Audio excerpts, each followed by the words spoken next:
Hello, everybody. Welcome to this lecture on unlocking healing with internal family systems for ME/CFS, fibromyalgia, and long COVID. My name is Zara Dureno. I'm an occupational therapist, and I've been working with chronic conditions for the last 5 years. So I'm excited to be here and talking about this today. I feel like this is a really transformative piece of healing for a lot of people. I work with this very frequently with my clients, and I find that it's a framework that is super supportive for our health and well-being. We're going to be talking about this for about an hour. Take breaks as you need, and then we're going to have a Q&A period at the end of the hour as well. So you can write your questions in the Q&A as we go through, and I will answer as many questions as I can at the end of the hour as well. So yeah, let's get into it. So I live in Nelson, BC, which is on the traditional and unceded territories of the Sinaiaks, Syilx, and Kootenai people. And let me tell you a little bit more about myself. So for those of you who know me and have seen me in classes, you've heard this story before. I'm going to keep it brief for the sake of this presentation. But when I was young, I fell off a horse and I severely injured my pelvis. And from that point on, I was supposed to heal pretty quickly. I was supposed to heal, my doctor said, anywhere from a couple months to maybe a year. It didn't take that long. It was actually 10 years of being in pain, and the pain spread around my body, and I ended up with Epstein-Barr in high school as well. And so I had this combination of chronic fatigue and chronic pain all over my body, and especially my hip. And I was diagnosed in my late teens, early 20s with both fibromyalgia and ME/CFS. And that started a long journey for me of trying to figure out how to heal and what it would take to heal and moving through that whole process. And I learned a lot in that time about the brain. I've always been a little bit of a nerd for neuroscience. So I learned about the brain, I learned about the nervous system, I learned about what was happening in my body. And from those things was able to make a full recovery. So today, that's me before I dyed my hair at the top of a mountain, enjoying my life and doing the things that I want to do. And I've dedicated my entire life to helping other people be able to do the same. So I've dedicated my life to making sure that I can spread the word of healing and recovery and help other people understand the best ways that we know how to help support recovery and building function when you have these conditions, when you have fibromyalgia or you have chronic fatigue syndrome, or lately when you have long COVID. All these things and how we can heal are super important. I'm always reading new research and digesting new information, and I'm on several boards across Canada for these things. So I'm always hearing about new information as well. So I try to incorporate that into what I teach you guys as well. I actually just finished this morning sifting through, I don't know, maybe like 30 or 40 papers and writing a concise paper about the biological underpinnings of ME/CFS. So if you are interested in reading that, it should be on my website, my blog in the next couple days. It talks all about the physical things that are happening in our bodies when we're experiencing ME/CFS. So yeah, let's get into the lecture for today. We're going to be talking about internal family systems, which might be a little bit confusing because we're talking about a psychiatric framework for helping our emotions and helping our mind, right? So when we think about cognitive behavior therapy or dialectical behavior therapy or acceptance and commitment therapy or EMDR, all these different kinds of therapies, IFS is one of those. So it's just one of the acronyms that is in this world of therapies that are psychotherapeutic, right? They're helpful for our minds. So why on earth are we talking about something that is helpful for our minds and for our emotions and for our stress levels and for processing trauma and all that if we're dealing with very physical conditions? So the first thing that I really want to clarify is that these conditions are not in your head. The conditions, fibromyalgia, ME/CFS, long COVID, they are biophysiological. There's many systems of our body that are impacted by these conditions. And so they're full body multisystemic conditions. That means that they're very much in your body. They're not in your head. However, the way that these conditions start is there's an initiating factor. So what happens basically is that there's a buildup over time in our nervous system. And let's say there's like little stressors throughout life, traumas, things that are influencing our nervous system. And our nervous system goes throughout our entire body, right? Our nervous system is our brain, our spinal cord, and all of our nerves, which go from the top of your head to the tips of your toes. So there's nerves everywhere, right? So when I say nervous system, I'm talking about your body. So your nervous system responds to stress and threat throughout life. And then eventually there's what we call the initiating factor. So for some people, the initiating factor for these conditions is a virus, right? So for some people, it's Epstein-Barr. For some people, it's COVID. That I've heard a lot with like typhoid and things like that as well. So there's some kind of initiating factor. Could be a virus, could be an extreme event, like a traumatic event or an accident, right? Could be a series of smaller stressful events like burnout at work, for example. Could be a lot of different things that basically tip your nervous system over the edge, right? It tips a lot of your systems over the edge. So with COVID, for example, your immune system gets overwhelmed, tipped over the edge, right? So we have systems in our bodies that are basically tipped over the edge. They say, whoa, that's way too much for me. And they go into protective mode. And for the short term, when we have an increase in inflammation and we have an increase in our autonomic nervous system, our sympathetic activation and the protection in our nervous system, when we have an increase in our immune function, when we have an increase or decrease in our mitochondrial health, all of those systems dysfunctioning or not dysfunctioning, all of those systems responding to that factor are protective. We actually want that in the short term. It's good. It's good for your mitochondria to shut down in the short term. It's good for your inflammation to come up in the short term because it's protective. It actually helps you to fight the virus, or it helps you to get through the trauma. It dissociates you enough to get through the trauma. These are protective and intelligent and beautiful mechanisms of your body. But what happens with these conditions is that they don't turn off. So if you imagine one day you stub your toe and it gets inflamed, and then all of a sudden it just stays inflamed. It just keeps going. There's the redness just never goes away. It stays swollen and red, and it just keeps the cycle of inflammation going. That's basically what's happening. There are these cycles that were tripped in your body from all these different systems that I'm just mentioning. And those get stuck in loops, and those loops continue, and they continue to keep your body in a state of dysregulation. So the really cool thing about this is that our mind and the level of stress in our mind and the level of the thoughts that are running through our mind and keeping us stressed, that actually directly influences all of these systems. So your mitochondria is influenced by the amount of stress that you're carrying. Your inflammation is influenced by the amount of stress that you're carrying. Your nervous system is definitely influenced by the amount of stress and what's going on emotionally. So this is not to say that it's in your mind. It's to say that your body is stuck in a loop. And thankfully, we actually have the power, we have the ability to influence that loop with our emotions and our mind. And that's why it's so important that we work on these things, that we use these psychotherapeutic and mind-based and body-based, like mind-body approaches to work with these conditions, because when we work with the mind, we reduce the stress, we improve these systems, right? Less stress in your body and your mind equals better mitochondrial health, right? Less stress equals less inflammation. And there's lots of studies to back this up. Like I said, I literally just finished a paper this morning that outlines all of this. So basically, what this does is it helps us to break those loops, and it gives us a sense of control. So I know that when I first heard about the mind body stuff, the classic story for me is that I like threw the book across the room that I was reading. I was really mad, and I really thought that it was discounting my experience. And I felt like the mind body stuff was trying to say that it was all in my head.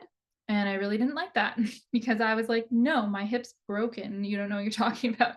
Right. And my body's not functioning the way it needs to. Something's wrong. And it is something is not functioning properly. Right. It's not doing what it should be doing. It's functioning as if there's still a threat when there isn't a threat present anymore. So there is something going on in your body. But this is actually, instead of it being invalidating that our emotions and our stress can impact our body, I'm hoping that this information can be empowering, right? Because what it means, really, on the depth level, is that we have more control than we think we do, because we can actually work with these things rather than it being like, there's no way for me to influence my mitochondria at all. There is a way, and I'm giving you the way, right? We're teaching you the things that you can do to support these systems. So hopefully it's empowering. And also know that I'm not saying that this is the only thing we should do, right? Because getting the right amount of exercise, pacing well to get the right amount of exercise is really important. That builds your mitochondrial health, that reduces inflammation. Also, the right diet and supplements and medication and amount of sunlight and social support.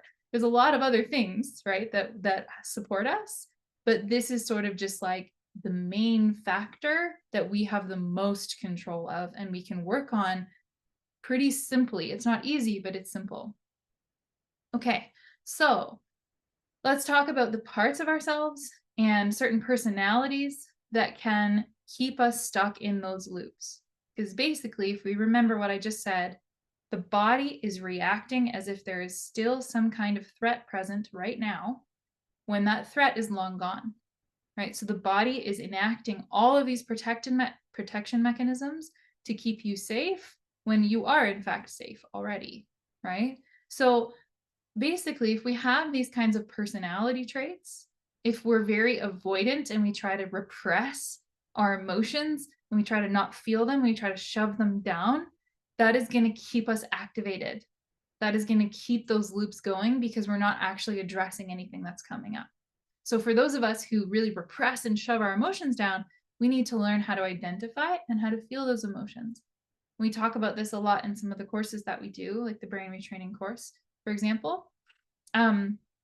People pleasing, fawning, right? So if we're constantly in patterns where we're trying to meet other people's needs and ignore our own needs and not say no and over apologize and feel bad about ourselves because we're not meeting everybody's standards, that's going to keep us in a cycle. We're going to feel stuck in that sense of threat, right? Type A or perfectionist or wanting control, if we're really trying to make everything perfect, this is something I came up against a lot in my own recovery, was that I really, really wanted to fix it. I really wanted to just do it perfectly because I felt like in my life, like if I studied enough, I could get an A, you know? And it's like if you push hard enough, you work hard enough, you can achieve the result. But healing doesn't work that way. So healing is not the same energy. We can't do healing perfectly or do it at 110% and then receive the results of healing. So we have to figure out how to be kinder to ourselves, how to be more gracious, how to listen to ourselves, how to develop a sense of compassion. And IFS, internal family systems, is so brilliant for being able to do that. Now, what I really want to point out here is that these personalities that we might have don't cause disorders, right? Just because you have a type A personality does not mean you're going to have ME/CFS. It just doesn't help us in the healing space. And these are not things to be ashamed of or things to be bad, like feel bad about. I am very happy that I'm type A in a lot of ways because it keeps my life well managed, because I can do my job, because I can, organize a camping trip for all my friends and make sure that it goes well. Those are nice things. Those are great parts of having these personalities, right? It's not bad to be a people pleaser as long as you're taking care of your own needs, right? It's not even bad to repress things sometimes, or to know the right time to address something and to know the right time to not address it, right? So none of these personalities are bad and none of these make it your fault. Really important distinction. It just means that we have patterns that are coming up.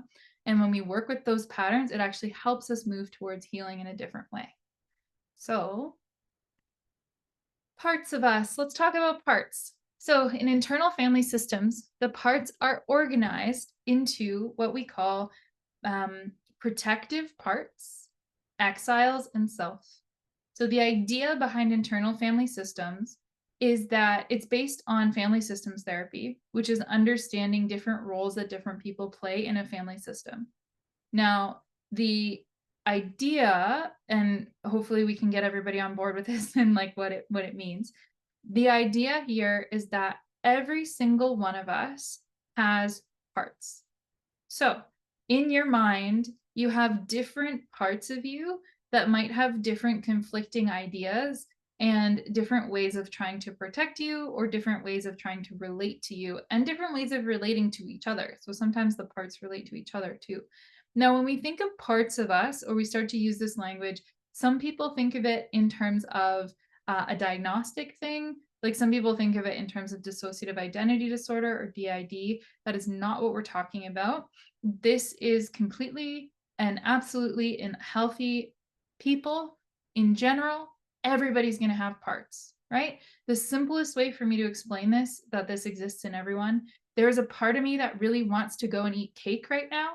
And there's a part of me that says that's going to make me feel sick. I'm lactose intolerant. I should not eat cake. But I tell you, there's a little gremlin in me that if my friends have cake and I know that I shouldn't eat it because I'm going to have a bellyache, I still want to eat it. There's a part of me that wants to eat it, right? So you can have conflicting things going on inside of you. A part of me really wants to do this, and a part of me really doesn't care, right? Or a part of me wants to sabotage that thing. So there's parts. We all have parts. Now, a lot of us have what we call protective parts. Protective parts can be one of two things. Protective parts can be managers. So these are the parts of us that try to keep us safe and in control. So your manager part is trying to prevent emotional pain or perceived failure. And it can show up as perfectionism or people pleasing or overthinking or controlling yourself or other people, right? It can over planning, right? This protective part is basically, it's almost like an anxious part of us that says, I gotta just figure this out. I gotta, make sure that it's gonna be okay. Sometimes that part might have a lot of fear, might have a lot of anxiety, right? And this analogy, or this way of looking at ourselves, helps us to understand, okay, there's this part of me that really wants to protect me. So even if it's being really critical, it's because it's trying to protect me, maybe from other people criticizing me. So if I get to me first, no one else can, right? So there's these parts of us that are trying to protect us. So they could be managers, perfectionism, people pleasing, overthinking, over controlling, that kind of stuff. They could also be firefighters. The firefighters come up. They are reactive parts that jump in when pain is there. So if your entire system feels like it's about to be overwhelmed, sometimes firefighters come up and they distract or they numb with impulsive behaviors. So you might scroll endlessly through TikTok or Instagram. You might use substances, food, or alcohol to numb things out, right? You might get really angry. Firefighters can even be suicidal, right? They might just be like, we're going to end this because there's pain, there's overwhelm. They don't want to experience it, right? So their aim is to soothe or escape emotional overwhelm. So oftentimes we have managers coming up or firefighters coming up that come up in the context of chronic illness, right? So, you're feeling really overwhelmed about your condition, about your life, about what's happening. And then a firefighter comes up and goes, let's just eat that whole bag of chips and like watch Netflix for 6 hours because I can't handle this, right? Or, then maybe a fixer part comes up and goes, okay, let's research ME/CFS for 12 hours until our eyes are hurting so that we can figure out what we need to do. Let's look into every medication possible so we can figure out what we need to do, right? So there's ways in which this can come up in chronic illness. Or, a fear part comes up and says, I'm never going to get better. This is always going to be this way. It tries to predict the future to protect you from your feelings right now, right? Those are the protector parts. Now, there's also what we call, oh, and I guess it's important to say the protector parts usually develop when we're pretty young. So they usually develop around like 5, 6, 7, 8. That's typically like when I do parts work with clients, that's around the age these parts develop. And they develop with an 8-year-old brain, right? So like a tiny little kid, and their amount of logic is basically what's running the show in your brain, protecting you. And the next thing that we can have inside of us, parts that we can have, is called exiles.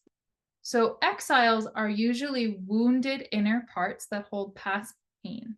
So shame, fear, grief, core beliefs like I'm not good enough, I'm unlovable, I'm unworthy. Those really painful, painful core beliefs that get really shoved down into our being and like almost like a little background puppet control a lot of things that we do.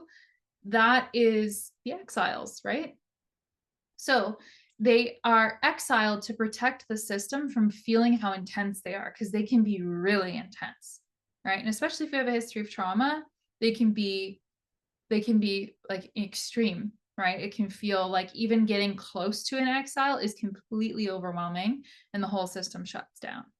So basically, your protectors are often protecting you from the feelings of the exile.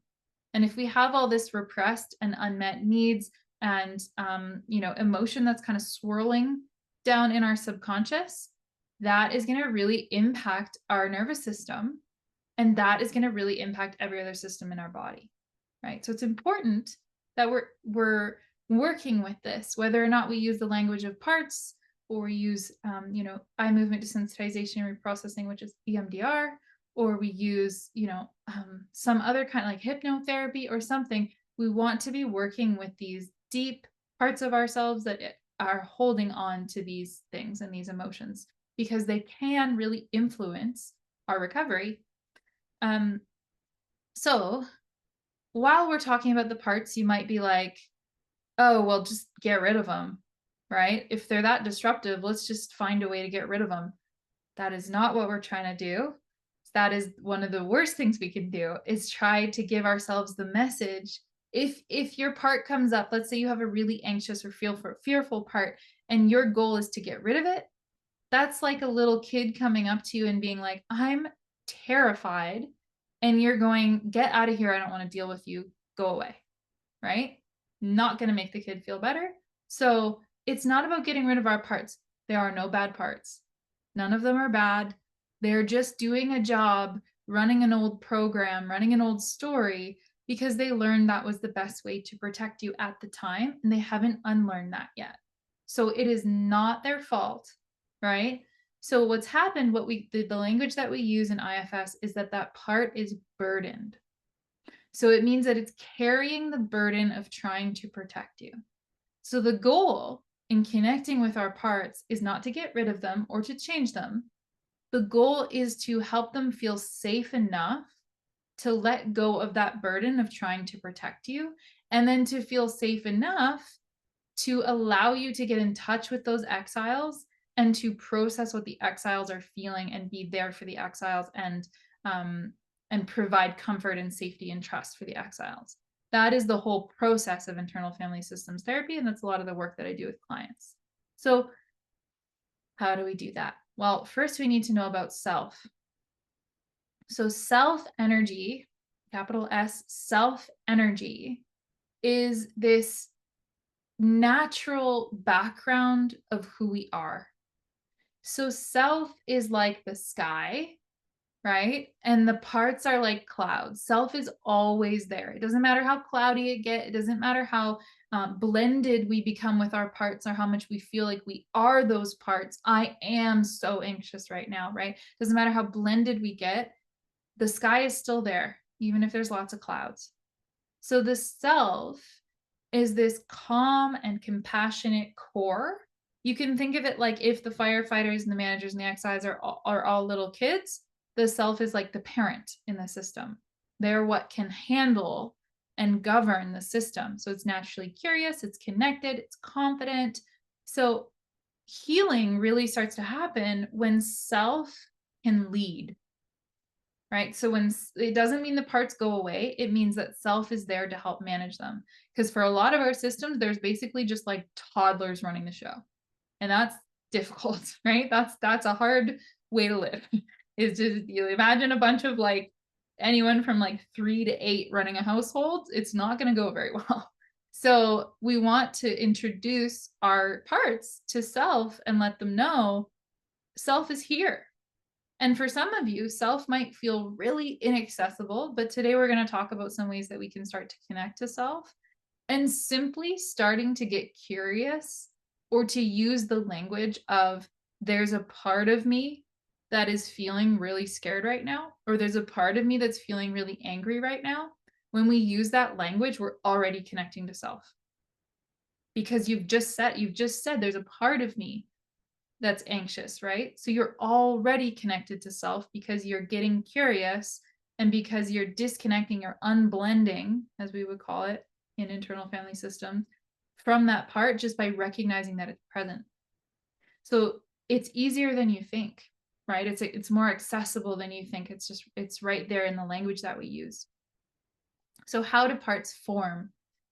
So parts can form from chronic stress, from trauma, from illness, from having our needs not being met, right? When we're little, and they can form either when we're really little, or they can form even later in life when we're dealing with really difficult situations.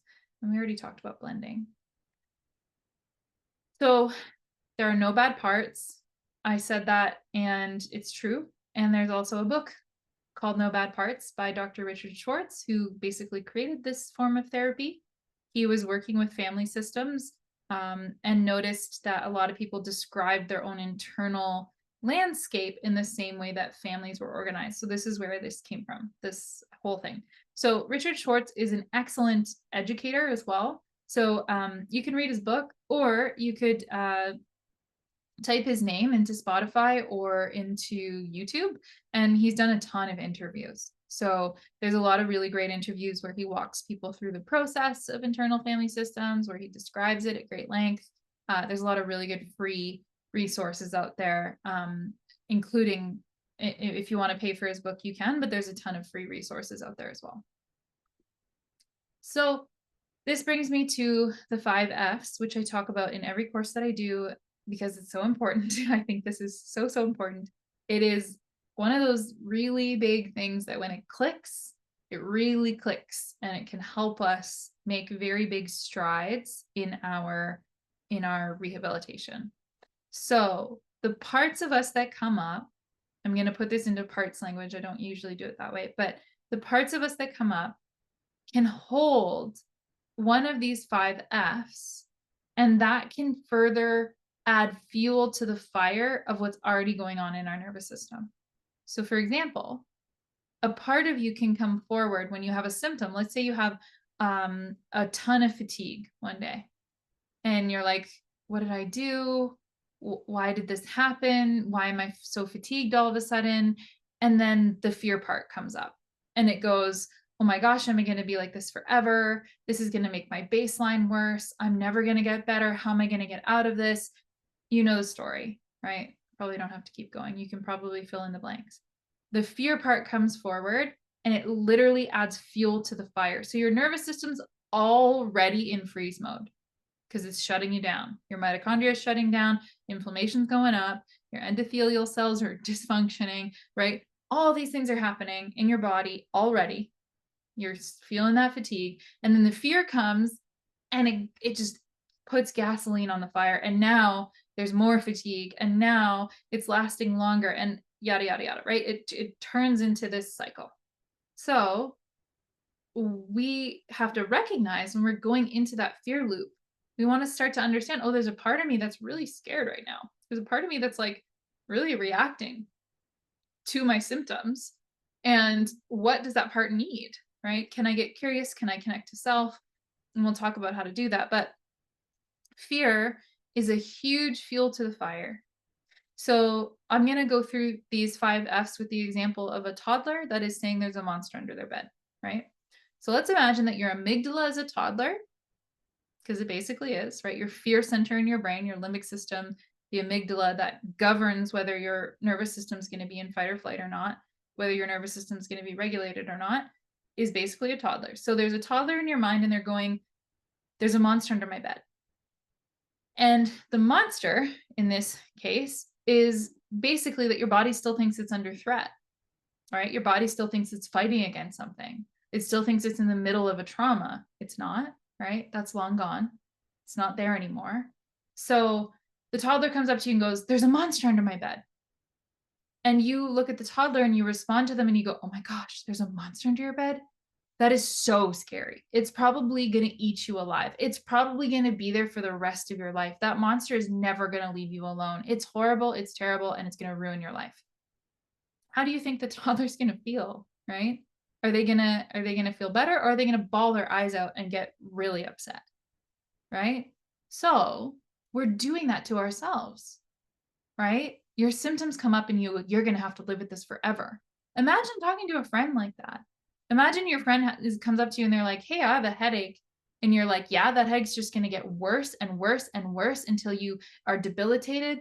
And then you're never going to be able to walk again. And, like imagine talking to your friend like that. That's insane, right? We would never do that. We would never do that. So when we add that fear to the already fearful system, it's dysregulating the system more, right? So there's a part of me that's really scared. The next thing that can come up is frustration, getting really frustrated with our symptoms. So again, that kid comes up to you, there's a monster under your bed, and you go, oh my gosh, really? Are you really going to talk to me about the stupid monster again? Oh, here we go, this monster, That's again not going to make the kid feel better, and it's not going to make the monster go away, right? So getting frustrated when our symptoms come up is valid. It's totally reasonable to have happen. It is frustrating. It's a frustrating experience. And it's adding fuel to the fire, right? Focus, hyper focusing. There's a monster. Where's the monster? Let's find the monster. We got to get it. What do you mean monster? Let's go looking for it. We got to search every corner of this house to make sure the monster's not here. Not going to make the kid feel better, right? It's going to give you more focus.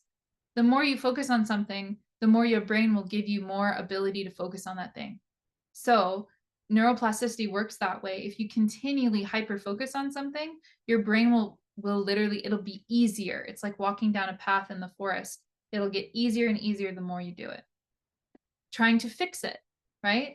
There's a monster under your bed. Okay, let's research for 12 hours about the best way to kill this monster. And then we're going to find all these things. We're going to do all these things and it's exhausting.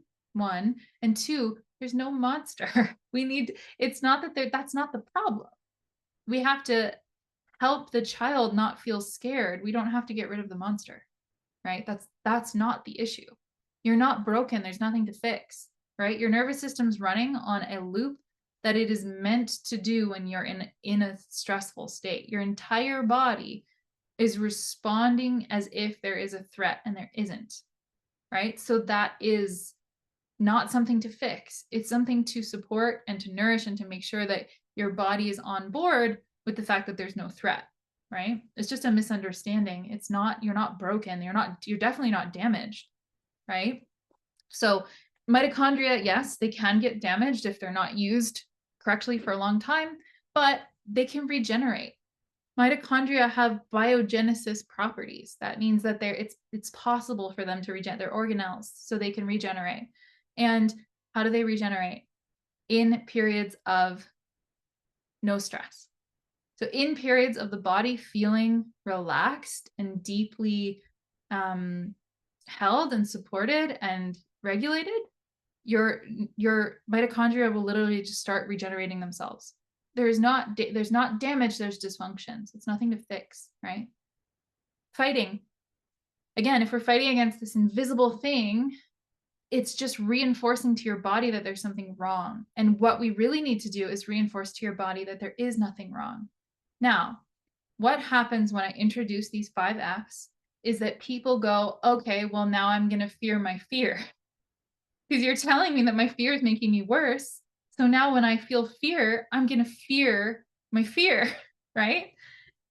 Okay, let's not go there. Please Let's not take this to that level. And let's not take it to the level of blame either.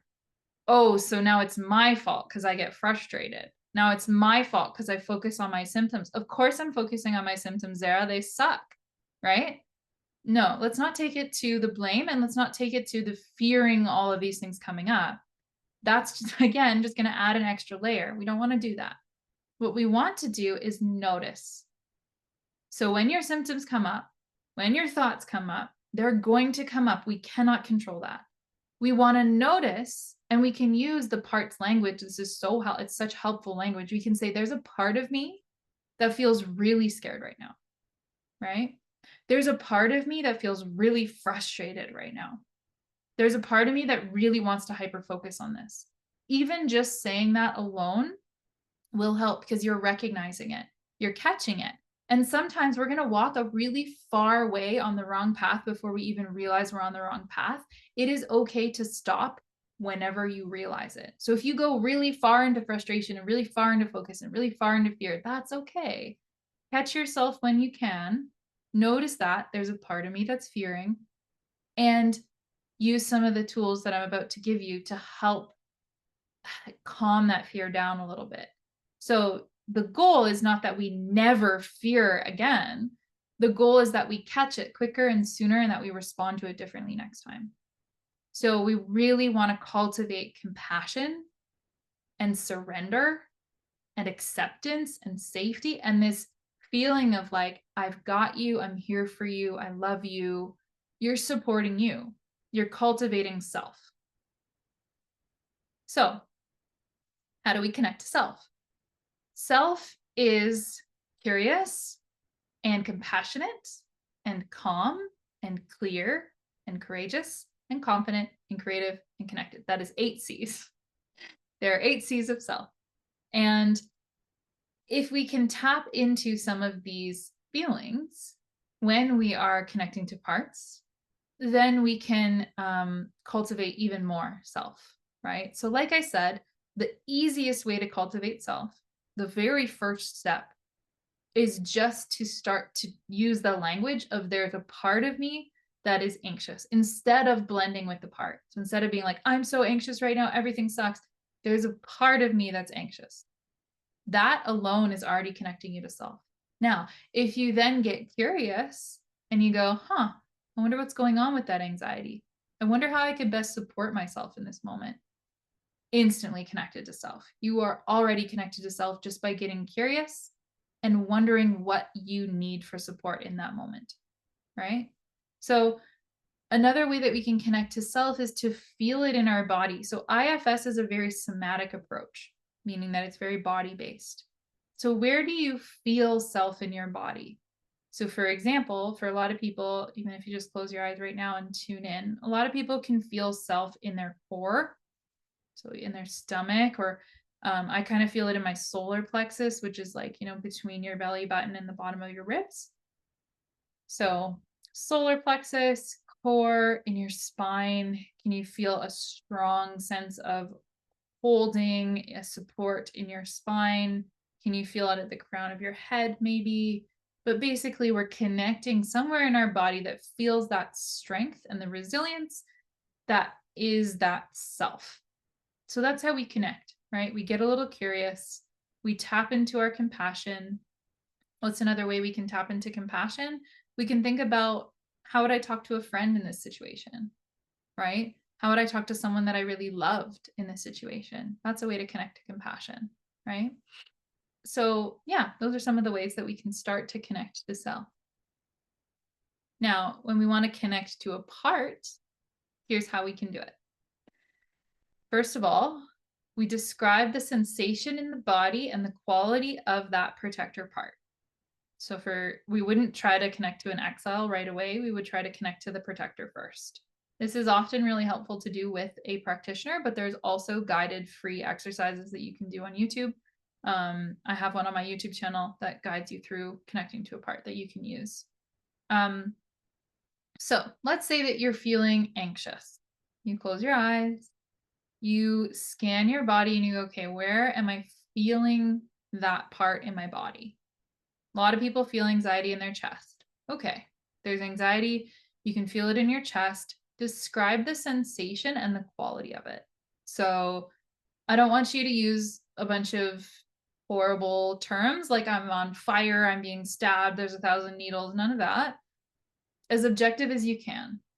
So it feels heavy, it feels light, it feels sparkly, it feels moving, it feels still, it feels, just qualities, right? It's about the size of my hand, it's about the size of a nickel, right?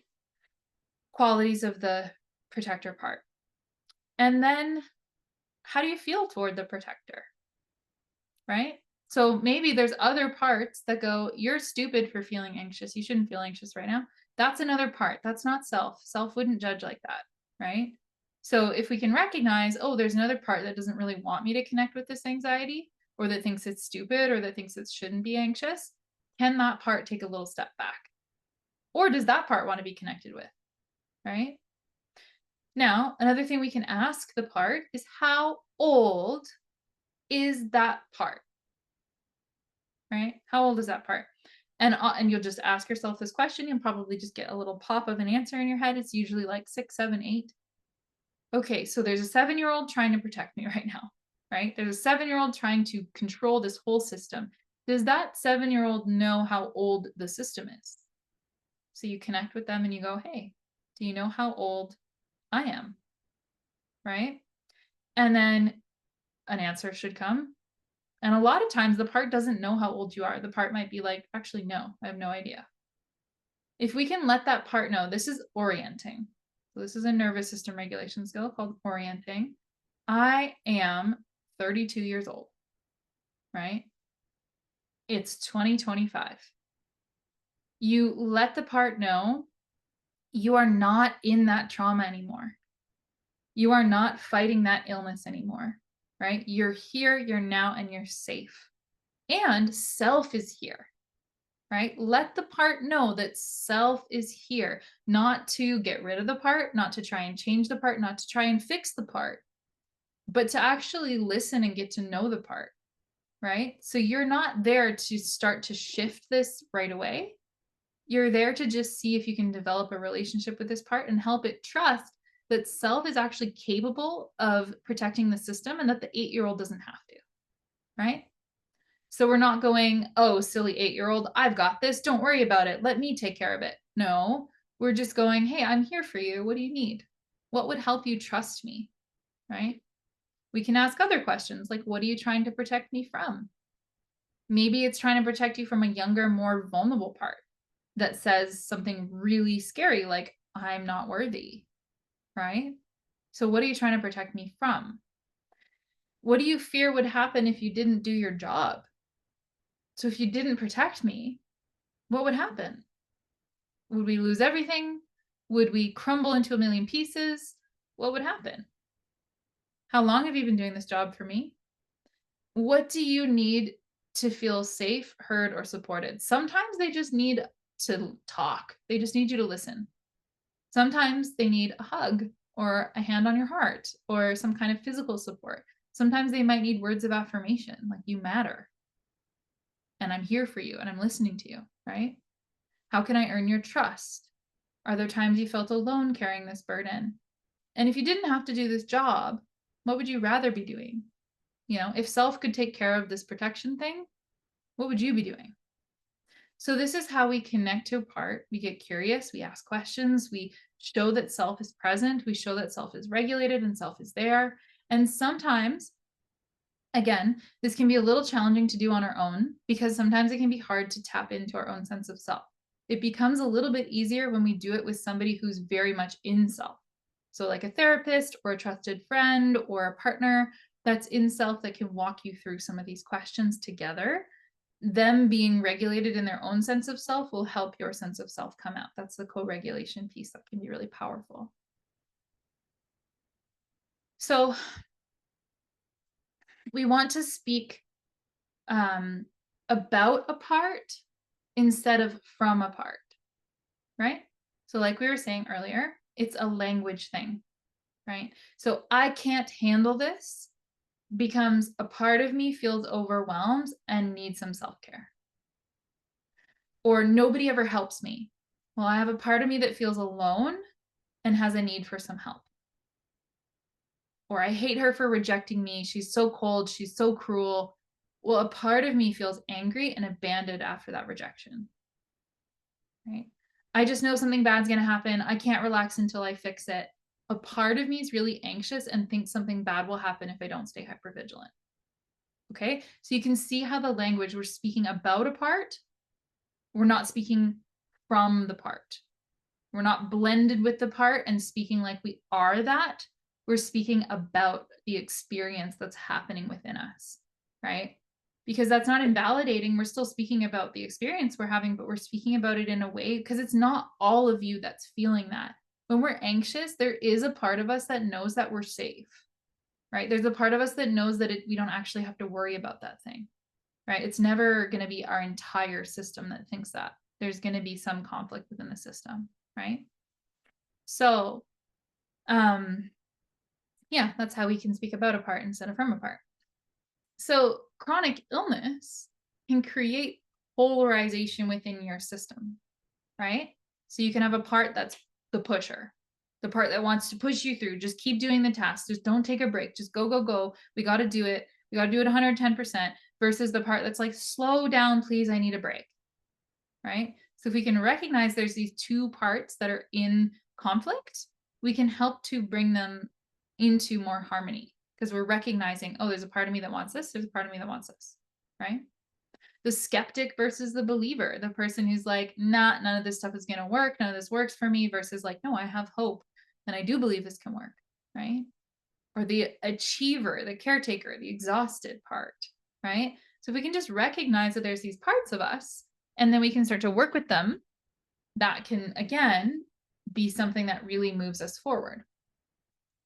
One of the things that we can do as well, instead of just like, meditating and asking questions for our part, is to journal between the parts. So, we can journal between parts with opposing interests. So, for example, an angry and injustice part. Why is no one helping? Why do I have to do this alone? Right? So the belief is that like, yeah, anger is power. It protects against helplessness and the fear of being invisible, dismissed, or stuck forever. Right? Or the numbing and avoiding part that says, well, let's just watch something or doom scroll. Don't feel that feeling. Right? So belief, the anger is going to be dangerous and exhausting.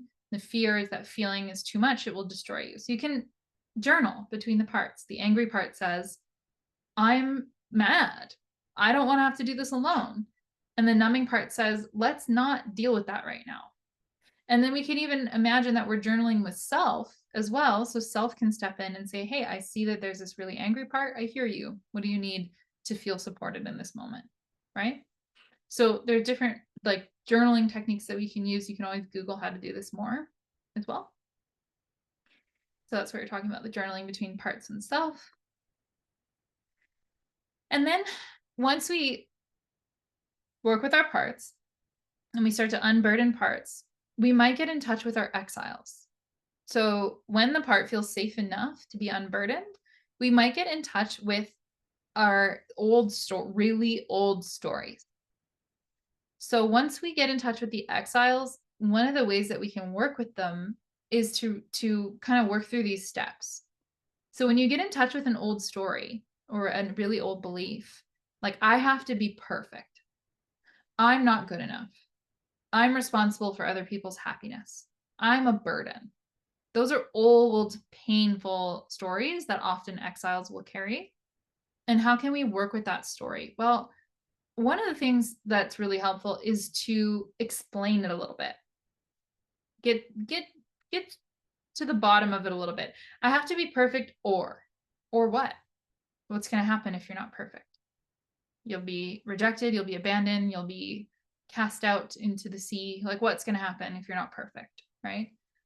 I'm not good enough because why are you not good enough? What makes you not good enough? What does that mean? Right? I'm responsible for other people's happiness because why? Right? We often don't go that extra layer deep.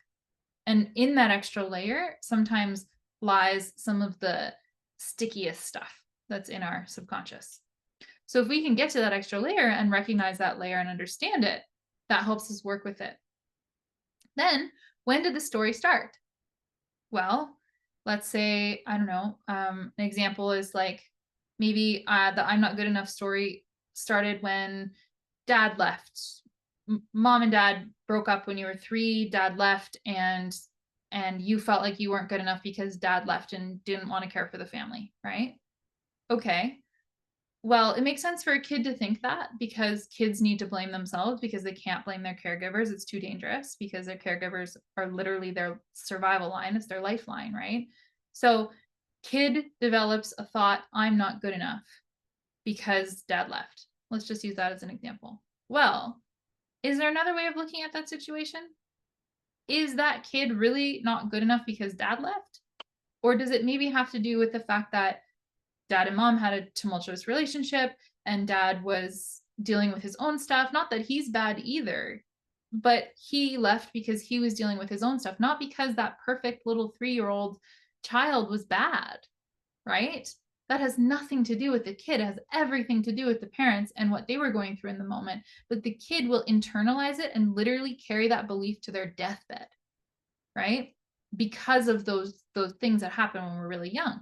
So if we can reframe, go, okay, what's another way of looking at that? Oh, my parents were dealing with some hard stuff. And then what's my new story? I was always worthy of love, right? I was always worth it. You know, that's how we kind of move into and shift and heal. And especially when we're journaling these things through, we're talking them through and really kind of repeating them and getting them into our minds, that is going to be a really useful thing to work through so that we can give things different meaning, because everything in life is neutral. We give it meaning, right? There's nothing in life that is inherently has a meaning. It's all neutral and we always give it meaning, sometimes collectively, sometimes individually, but the exact same thing can happen to two different people and they're going to interpret it differently. So we can actually choose to go back and interpret it differently now as well, even if there is really deep-seated beliefs that are present. So yeah, that's one of the ways that we can work with exiles when they come up. So with reparenting and unburdening, basically this idea of developing your sense of self so that you can pretty quickly respond with compassionate self-talk, right? Like it makes sense that you feel scared. I'm right here with you. I've got you. Imagine saying that to the toddler who says that there's a monster under their bed. Oh, yeah, it's okay to feel scared. I'm here. I've got you. Let's check it out. Let's see if it's safe. You know, you're not alone in this. I'm listening. There's nothing wrong with you. You're doing your best. That's enough. You know, you don't have to be perfect to be loved. I still love you even when you mess up. You've been carrying so much. You deserve to rest. Let's slow down. You don't have to earn your worth through doing. So you want to think about maybe there's some statements that are really grounded in self that you can start saying to yourself that are relevant to your own set of thoughts and your own set of beliefs. Now, another thing that we can think of with these parts is that when they don't have to do the job of protecting you, the parts can actually do the job of having fun and being a kid and experiencing joy and creativity and play and all kinds of fun things. So this is a really beautiful thing to think about is, okay, if you didn't have to do the job of protecting me, would you want to create something? Would you want to make something? Would you want to laugh at an animal video? You know, what does your inner child want to do? Maybe you didn't really get a chance to be a kid when you were a kid. What does that inner child want to do now? Do they want to play? Do they want to finger paint? Like, do they want to make cookies on the floor? I don't know. Like, what do they want to do? So getting in touch with that can be super, super healing as well. We don't want to think about healing just as like a series of arduous tasks we have to put ourselves through to get to some like it's like a hero's journey kind of thing. It's not, doesn't have to be like that. Healing should also be fun and engaging and meaningful too. So we want to think about that side of it as well. Awesome. That brings us to the end of the lecture series. If you want to check out the workbook that I have, it's called Regulate and Rewire. You can find it on my website, Uplift Virtual Therapy. And I've got a lot of meditations available on my YouTube channel, including an internal family systems meditation. They're free. And that's Uplift Virtual Therapy on YouTube. So if you want to check those out, you're more than welcome. I'm always putting out new content, and I'm going to be putting out a course similar to DNRS or Gupta or ANS Rewire or Primal Trust. If you want to know when that course is coming out, just sign up for the email list that's on my website. And yeah, and I'll always be trying to give you free or really affordable resources. Some other resources that are out there. Dr. Arsenault made me aware of something called IFS chat. It's called IFS Buddy .chat. So you can use that as it walks you through the IFS model. It's in like an AI model that walks you through that. And then I'm going to be hosting an IFS hypnosis, so an internal family systems hypnosis, where we can get really deeply relaxed with the nervous system and then engage with these parts of ourselves. That's on October 15th. And if you want to register for that, you can find it on my Eventbrite. Just search my name, Zara Dureno, on Eventbrite, or send me an email, and we can find that there. So here's my information, my website, my email, YouTube, TikTok, Instagram, all that stuff. Perfect. Okay, great. So let's go into the questions. So if you would like me to answer a question, just type it in the Q&A. We actually can't, or can we? I don't know if we can do the unmuting in these ones. But type your questions into the Q&A and I will get to them as many as I can. Yes, the seminar is being recorded and added to YouTube. That's one of the questions.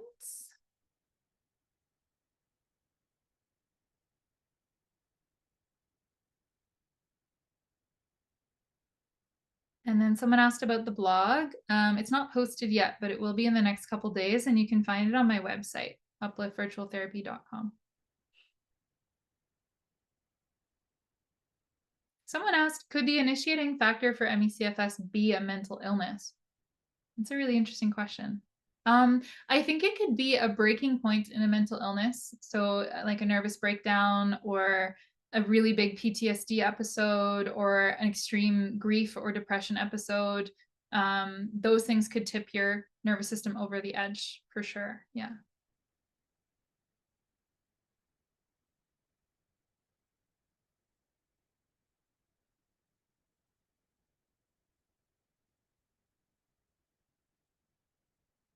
Just reading some of the longer questions.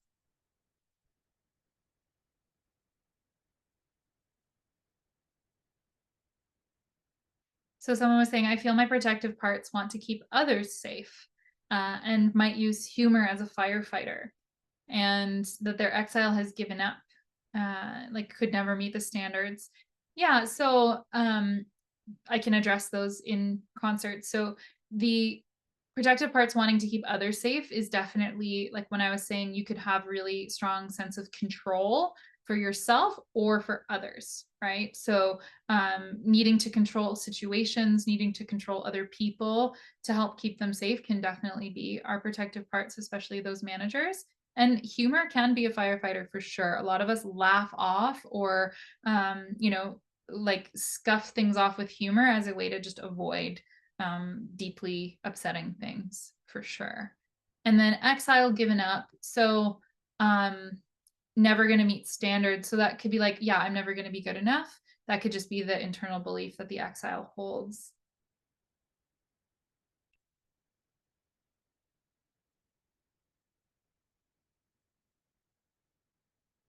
Someone asked, can you speak about the spirituality that is part of IFS?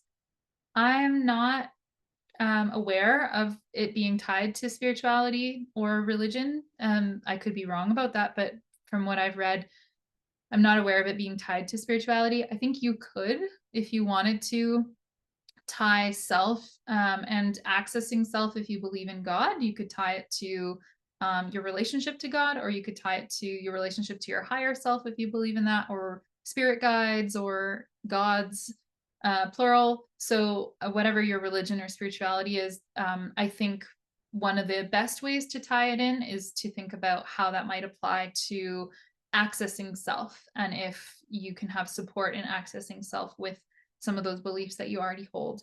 But I've not heard of people connecting those dots before in any of the like interviews or books that I've read. Oh, someone said if you have Spotify Premium, you can access No Bad Parts and the workbook for free. That's cool. Yeah, I Spotify Premium has so many free books. It's great. I've been noticing that a lot lately. I've like went and bought some books and then I went online. I'm like, oh gosh, they're on my premium account. Someone said, is parts work effective with autistic people? Are there different challenges to consider? So for people with autism, this is an interesting question. I do have clients with autism who I work with parts. It might be harder to get in touch with the different emotional experiences that the parts hold. And you might just need to like adapt it for the way that you perceive and explore and express your emotions. And of course, it's also going to depend where you're at on the autism spectrum as well, because it might be more difficult with severe autism versus maybe like being a little bit of a different spot on the spectrum. Dr. Arsenault or Bruno, did you want to say something? Oh, maybe that was an accident.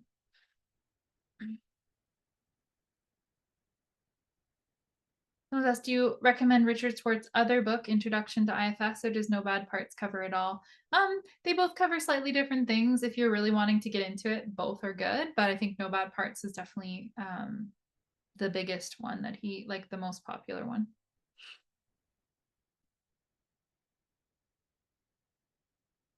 Someone asked to repeat the YouTube channel. So yeah, it's just right there, Uplift Virtual Therapy on everything. So YouTube, TikTok, Instagram. And somebody asked about the book, if it's available in print version. Not yet. It might be later this year, but right now it's just an ebook.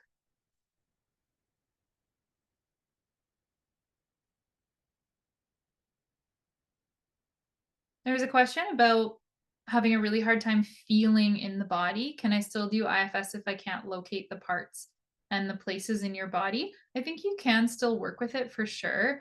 And maybe it's just a matter of like locating what the sensation or quality of that part is like in your brain.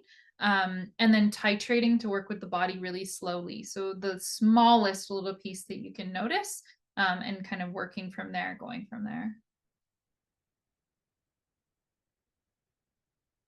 How do we talk to these parts when it's unclear how to identify where they came from or the age they came from? So it's not always important to know exactly how old the part is or where they came from or why they're there.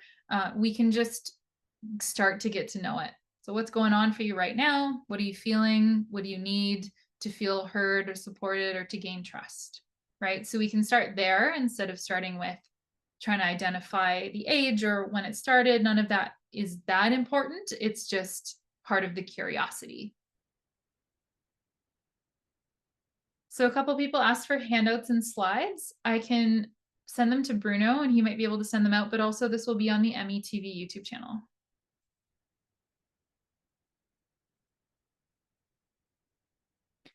Someone's asking, do you have a favorite trick for quickly catching it when you identify with a part and get hijacked? Yeah, so when we start to blend with a part, it can be hard to identify that we're blending with a part because it just takes over. So I think the more that we spend time connecting with our parts regularly, so for example, if like, you wake up in the morning and you check in with your parts, and right before bed, you check in with your parts. If you're doing that more regularly, then it becomes a habit. And then the next time a part comes over you, you're like, oh, I know, this is so familiar to me. I know what's happening. Rather than if you're not connecting with them that regularly, and then it like starts to take over, starts to blend through the system, then it's going to be harder.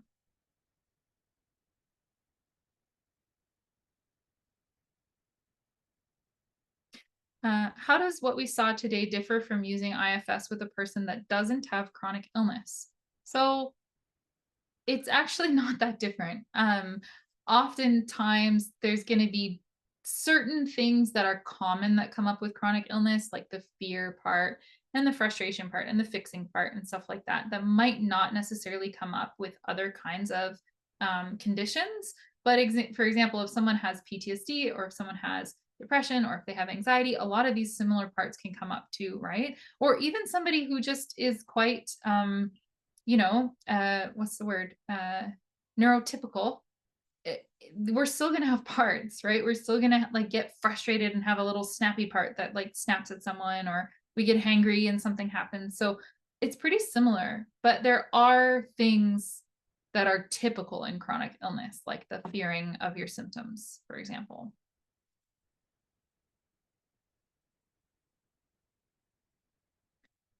And someone said, how do I talk to my body when I feel hate towards it? I feel like it betrays me. So, really important is to start building that relationship where we understand that our body is always on our side. Our body is not here to betray us. Our body's not here to be our enemy. Our body's actually working really hard to try and help us, but it might be running loops that aren't the most helpful. And if we continue to fuel the unhelpful loops by saying, I hate you, I can't believe you're doing this to me, how dare you do this to me, it's again, it's kind of like that toddler's coming up to you and saying there's a monster under their bed, and you're going, I hate you, to the toddler. The toddler's not going to feel better, right? So it's not, I'm not saying that it's going to be easy to just, I love myself now. It's not like that. It's not easy, but slowly building this, like, okay, you know what? Yeah, my body is working hard. It's on my side. It's trying to regulate. And the best way for me to support it is to show it a little bit more care, a little bit more compassion, a little bit more love. That might look like literally in the beginning, getting yourself a glass of water when you feel like crap, right? That's an act of self-care. Just, I'm going to drink a glass of water because I care about myself. I'm going to make myself a nice tea because I care about myself, right? I'm going to watch one funny video because I care about myself. So it can start really small and build your way up. But ideally, it just hurts my heart to hear people say that they like hate their bodies or they hate themselves, because that is like such a hard place to be. And hopefully you can take little tiny steps to get out of there. Someone asked for the AI platform again. So yeah, ifsbuddy.chat. I think it can be helpful. It's good to have free resources. Like I said, there's a lot of free IFS guided meditations on YouTube that I think are really helpful. The thing about an AI chat is that one of the main components of working in IFS is feeling another self energy. So even if it's just a free meditation that you're doing, on Spotify or YouTube or with whoever, whatever creator you feel safe with, that is a regulated self energy system that is communicating to your system, where I think the missing part with AI is that that's not present, right? That validation and that support, and even just the tone of somebody's voice and that co-regulation piece is important. You can try it out. Maybe it'll be helpful for some of you, but for me, that's my hang up with it.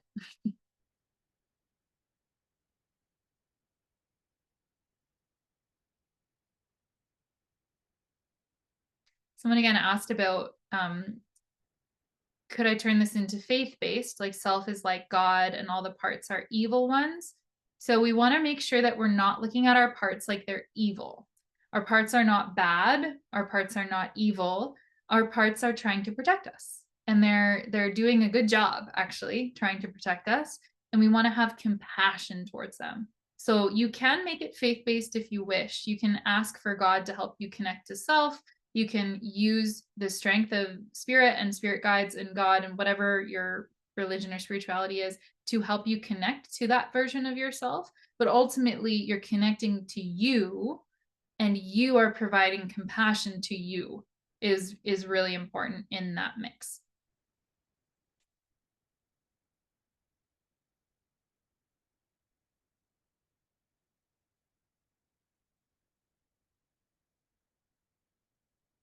This question says, I've been doing this work and totally on board, and I can think of numerous friends and family who could never picture having any parts overactive or needing to do this work. Why do some people have moderated and neutral parts that are functioning without issues for them? It depends on a lot of factors, right? So our genetics can predispose us to sensitivities. Our neurochemical makeup can predispose us to sensitivities to these parts. The amount of trauma that we went through, the types of trauma that we went through, all these different things can cause our parts to be either overactive and really wanting to take control, or to just kind of be chilling inside of us and not impacting us as much. So I think it's just our individual differences that make this happen. But yeah, wouldn't that be nice to have a system that doesn't have overactive parts?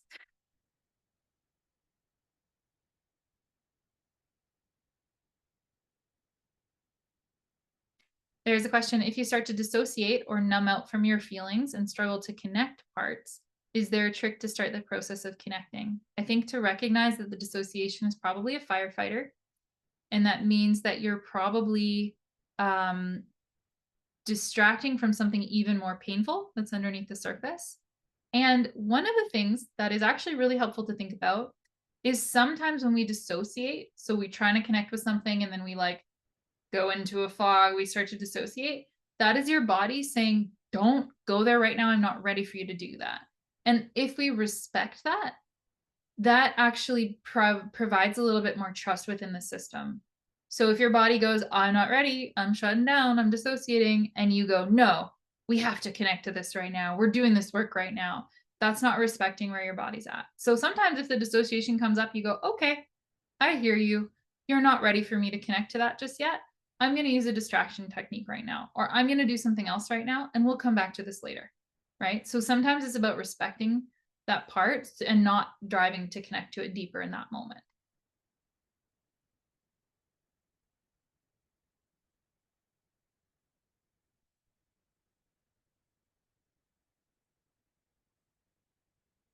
And there's a question here about would you recommend breath work to help in acknowledging some of the underlying stressors that are creating fatigue, burnout, plus fibromyalgia? Yeah, breath work can be really helpful. And breath work, especially depending on the kind of breath work, like breath work means a lot of different things, right? But the kind of breath work that I think of, which is conscious connected breath work, which is like about an hour of a ceremony of breath work, um, that can help us connect to some of our exiles in a comfortable, supported way, because it brings us out of our conscious level of defense and we can go into exiles with that. And then if we're just talking about breath work, like taking 5 breaths on your own and working through that, that can help you regulate and calm enough to feel comfortable connecting again.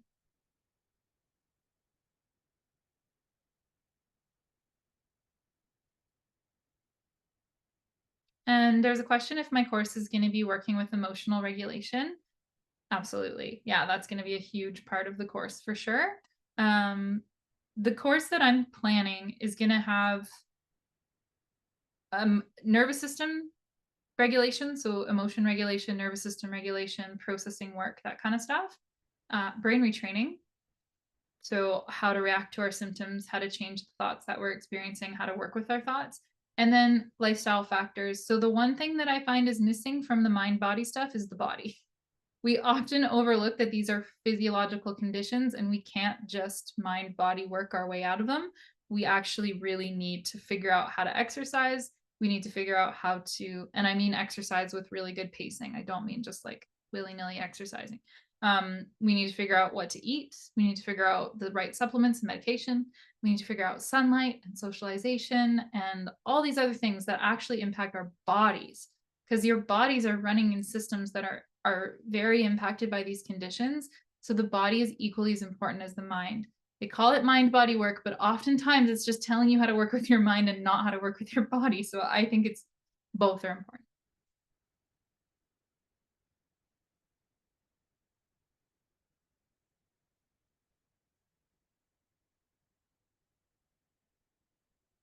So this question says, what if you're stuck in shame, fear, people pleasing, self-abandonment, um, I'm a burden, etc., due to illness despite reframing? So what is the next to retrain, like to bring me fully to my current self? So that is like, it's one thing to reframe and to work with the reframes, but it's a really powerful and potent thing just to be in self energy and to say, like, I'm listening to you. So that part that feels like I'm never going to be good enough. Okay, I'm here with you. I'm listening to you.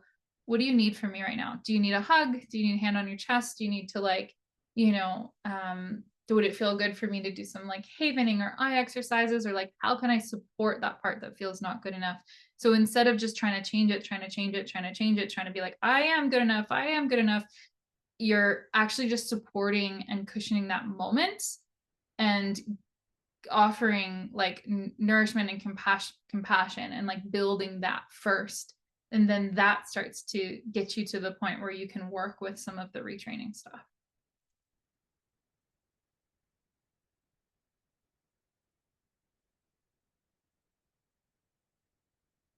Someone asked if any of the current programs available incorporate internal family systems. Yeah, the Gupta program has internal family systems in it. I don't know how it's explained. I don't know the exercises that they give. To be honest, I did the first part of the Gupta program and then I didn't finish it. But yeah, they have IFS there. And then, yeah, mine will include it as well.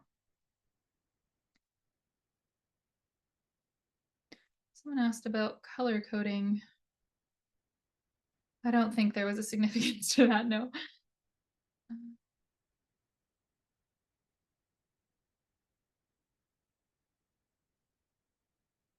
This question says, I resonated with the fear of fear that you mentioned because my anxiety makes symptoms worse. Do we address that extra layer differently at all, or is it the same process as regular fear? Yeah, same process. So we just go, oh, there's fear. Oh, there's fear of fear. Okay, what do I need right now? Right? What would support me right now? What do I need to feel safe or heard or supported in this moment? What are some words I can tell myself? You know, I'm safe enough. It's okay that I have anxiety for this. That makes sense.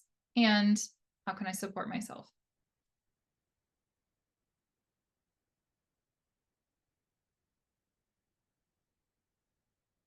And there's a question about, is this effective with treating BPD, borderline personality disorder?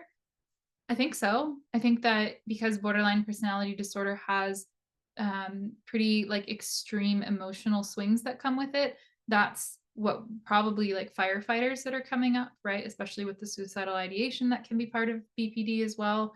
So working with the firefighters in that BPD context can be helpful for reducing some of that emotional intensity and understanding suicidality in BPD as a part of you that wants to help you get rid of the pain rather than trying to actually end your life and end the whole system is a powerful reframe for suicide. There's a lot of good podcasts on IFS for those who have suicidal ideation.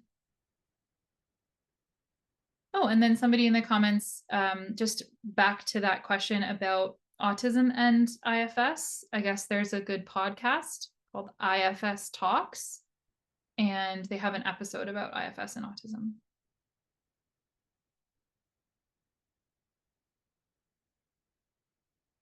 There was a question, do I work with people with autism that don't have ME/CFS or fibro? Yeah, I work with all kinds of long-term conditions. So lots of different kinds of neurodivergent conditions like autism or ADHD.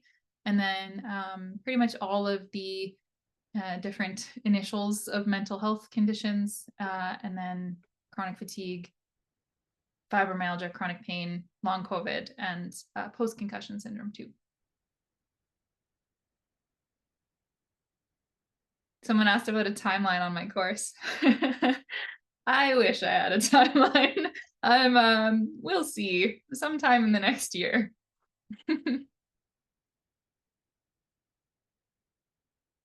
Things keep coming up, you know?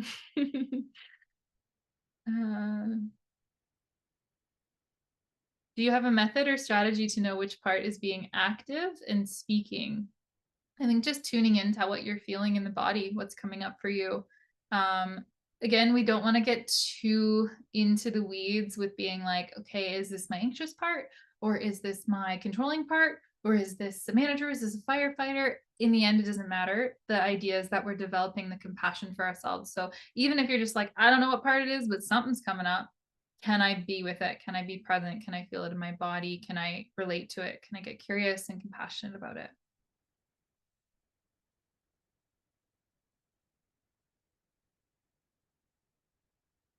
Someone asked to put up the slide that labels all the parts. Yep. There we go.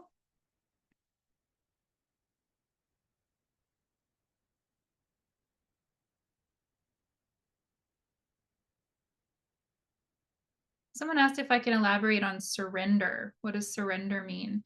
So, surrender means that we um, sort of give in to the flow of what's happening.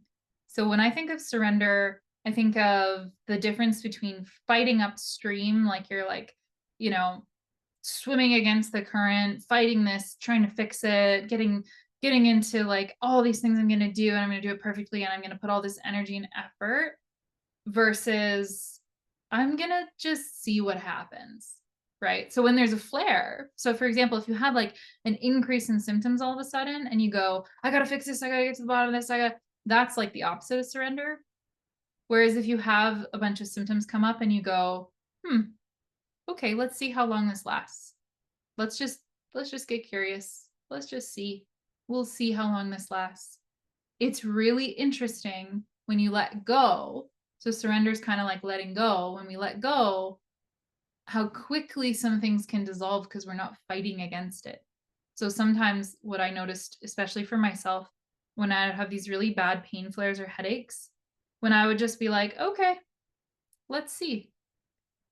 Sometimes it would like instantly go away, and sometimes it would be there for a couple hours and it would be a little bit annoying, but you know, sometimes it was just like it was the fighting and the resistance against it that was keeping it there. So that's what I mean by surrender.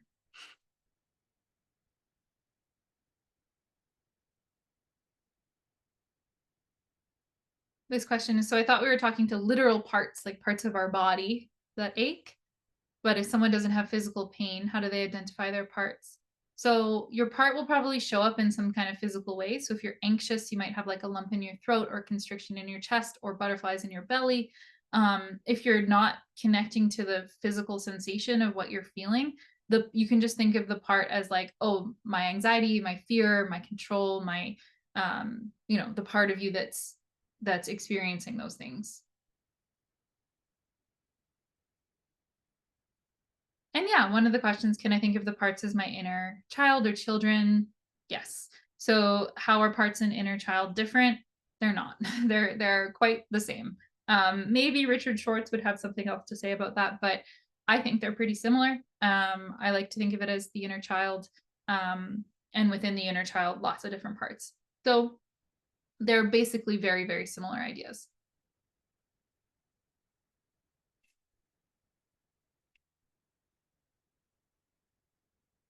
Then there's a question here. Are we ultimately trying to get rid of the parts or just unburden them? I thought it was the latter, that we are born with parts, but they got burdened by trauma. Yeah. So we're not trying to get rid of the parts. We don't want to give that messaging to the parts at all because that will make them hold on way worse. It will make all of our problems worse. We're not trying to get rid of them.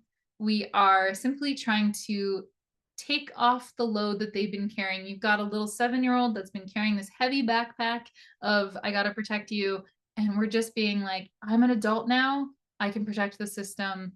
This tiny child part of me doesn't need to protect it anymore.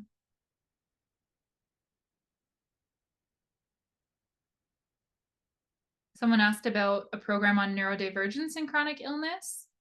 I think that could be interesting. We might be able to do that as a special lecture.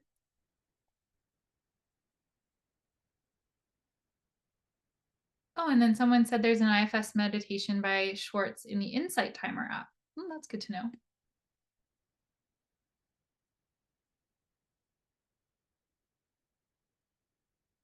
And there's a question on how important is it to identify the specific origin of your beliefs, like when it started? Not important. Just to understand that you have the belief, and is there a different way that you could think about the belief? But if you can peel back those layers and be like, I think this started here, then that might give you a little bit more context. But the most important point is the reframe. Like, what do I want to believe now?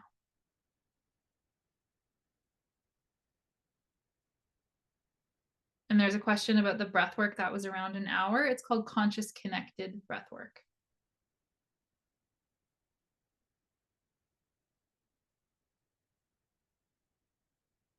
Someone recommended something called empowered relief. I haven't heard of that before.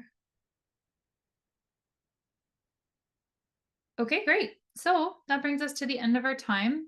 Thank you all so much for coming to this lecture and for asking these really powerful and important questions.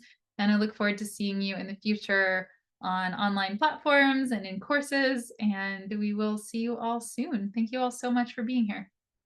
Take care of yourselves and all your parts.